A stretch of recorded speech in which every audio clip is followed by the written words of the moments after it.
Sir Doc, Sir Doc, Sir Doc. Hello, magandang araw.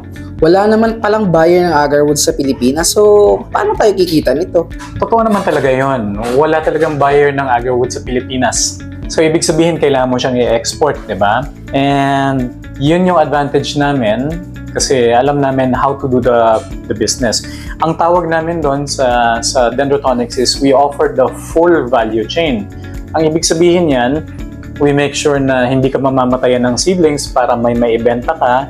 We make sure na tama yung papeles mo, na makakabenta ka, and hindi mo na kailangan kumuha ng export permits and licenses kasi kami na yung gumagawa. Tapos hindi mo na kailangan maghanap ng buyers kasi kami na yung nag-e-export, naghahanap ng buyers para sa inyo.